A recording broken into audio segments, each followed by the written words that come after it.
2025 మార్చి నెల కన్యా రాశి ఫలితాలు. కన్యా మిథునయోర్బుధ, బుధుడు, శుక్రుడు, రాహువు వీళ్ళంతా సప్తమ స్థానంలో ఉన్నారు. కన్యా రాశికి కాలసర్ప దోషం పట్టింది. ఈ కన్యా రాశికి తర్వాత మీనరాశికి కూడా కాలసర్ప దోషం పట్టింది. ఈ కాలసర్ప దోషం మనం చేసుకునేటువంటి ప్రవర్తనే మనల్ని పూర్తిగా ఇబ్బంది పెడుతుంది. మన ప్రవర్తన ఎట్లా ఉండాలి అనేది మాత్రం బాగా ఆలోచించుకోవాలి. మాట మాట్లాడేటప్పుడు ఈ మాట మాట్లాడితే ఎట్లా ఉంటుంది, 1-4 సార్లు ఆలోచించి నోరు తెరవాలి. వాడేదో మాట్లాడాడు కదా, మనం కూడా ఇష్టం వచ్చిన మాట్లాడదాం అనే పరిస్థితి రాకూడదు. ఈ సప్తమ స్థానంలో ఈ గ్రహాలు ఉండటం చేత కళత్ర స్థానం ఇది. కన్యారాశికి కళత్ర స్థానం. ఈ కళత్ర స్థానంలో ఉన్నటువంటి గ్రహాల వల్ల భార్యాభర్తలు విడిపోవటానికి చాలా అవకాశాలు ఎక్కువగా కనబడుతూ ఉన్నాయి. ఇప్పుడు జరుగుతున్న పరిస్థితులన్నీ కూడా ఎన్ని జాతకాలు చూసినా ప్రతి జాతకంలో కుజదోషమో కాలసర్పదోషమో షష్టాష్టకాలు మరి ఇట్లాంటివి చాలా కనపడుతున్నాయి. వివాహమైన తర్వాత సంవత్సరం గడిచే లోపలే లేకపోతే ఒక సంవత్సరంగా ఒక సంతానం కలిగేటప్పటికీ భార్యాభర్తలకి ప్రతికూలత వచ్చి ఎవరి దారిన వాళ్ళు విడిపోయి కోర్టుకెక్కి 420 కేసులు పెట్టుకొని అందరినీ జైళ్ళ పాలు చేసి ఇట్లా సమస్యల వల్ల చాలామంది చాలా ఇబ్బంది పడుతున్నారు. ఇట్లాంటి వాళ్ళందరికీ కూడా జాగ్రత్త చాలా అవసరం. జాగ్రత్త ఎట్లా ఉంటుంది అంటే, మిన్ను విరిగి మీద పడ్డా కూడా ధైర్యంగా తిరుగుతాటకూడదు. అది పురుషత్వం అంటారు. మిన్ను విరిగి మీద పడుతోంది అంటే దాన్ని తప్పించుకోగలిగిన శక్తి కావడమే. మిన్ను అంటే పైన ఆకాశంలో, అదే ఇంటి కప్పు అనుకుందాం.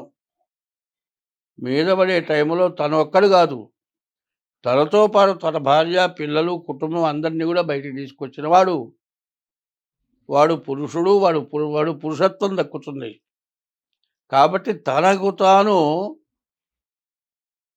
బాధ్యత లేకుండా తనొక్కడు బతికి బయటపడితే మిగతా వాళ్ళని వదిలేసేటట్లయితే అది పురుషత్వం అని అనిపించదు. పురుషత్వం ఒకటి, నపుంసకత్వం రెండు ఉన్నాయి. పురుషత్వానికి నపుంసకత్వానికి తేడా ఏమిటా అంటే,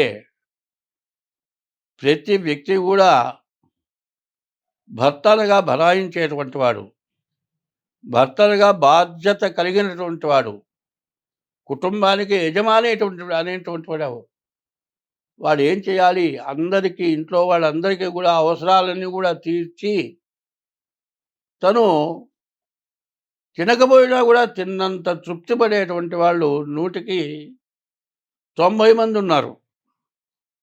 ఇంట్లో ఆడమనిషికి లక్షల బంగారం కొనబెడతాడు, మరి విపరీతమైన పట్టుచెల్లు కొనబెడతాడు. తను మాత్రం 2 జతల గుడ్డలతో బయట తిరుగుతాడు. అది గౌరవమా అగౌరవమా అని ఆలోచిస్తే తెలియనివాడు భార్య స్వార్థపరురాలరా, వీడి పిచ్చోడు అంటారు. పిచ్చోడు మాత్రం కాదు, మంచివాడు ఎప్పుడు కూడా, బాధ్యత గలవాడు ఎప్పుడు కూడా అందరి సౌఖ్యాలను చూస్తాడు. అట్లాగే రాజ్య పరిపాలకులు కూడా ప్రజల సౌఖ్యం చూస్తారు.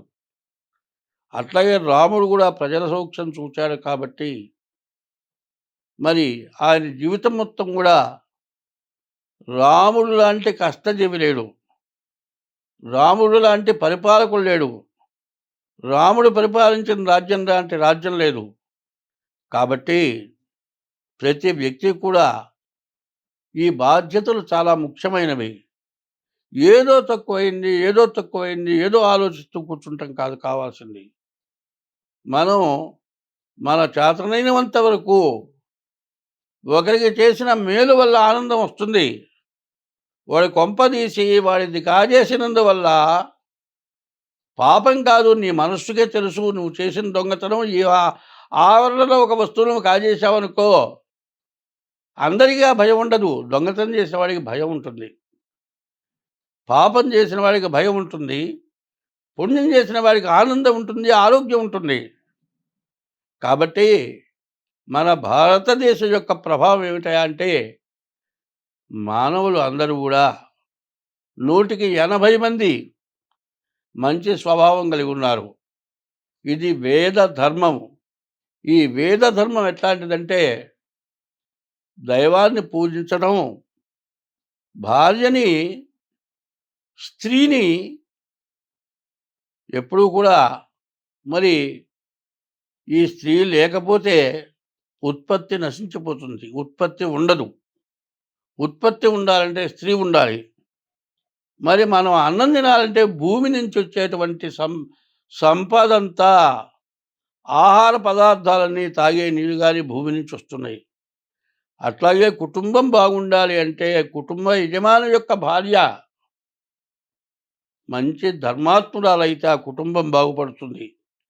కాబట్టి ఈ కన్యా రాశికి భార్యాభర్తలకు సమస్యలు వచ్చేట్లుగా ఉన్నది కాబట్టి, భార్యాభర్తలు ఎంతో సౌఖ్యంగా శ్రమని భరాయించి, మరి బండికి 2 చక్రాల్లో ఒక చక్రం నడవకపోతే ఆ చక్రం కదలకుండా కట్టేసి, 2 ఎద్దులు బండికి కట్టి ఒక్క చక్రంతో బండి నడుపుతారు. అట్లా బాధ్యత కలిగి ప్రవర్తించాలి ఈ కన్యా రాశి వాళ్ళు. ఇట్లా ప్రవర్తించినట్లయితే ఈ రాశి వాళ్ళు ఎంతైనా జయాన్ని సాధిస్తారు. కానీ ఈ రాశి వాళ్ళు మీ జాతకం చూపించుకోవడం చాలా అవసరం. ముందుగా ముఖ్యంగా డేట్ ఆఫ్ బర్త్ ద్వారా గానీ, హస్త సాముద్రిక ద్వారా గానీ మీ జాతకం చూపించుకోండి. వైవాహిక జీవితంలో భార్యాభర్తల ప్రతికూలత వల్ల ఇబ్బంది పడతారనేటువంటి భయం ఉన్నది కాబట్టి వెంటనే జాగ్రత్త పడటం, కుటుంబం అందరికీ కూడా ఇబ్బంది వస్తుంది కాబట్టి జాగ్రత్త పడాలని చెబుతూ ఉన్నా. స్వస్తి.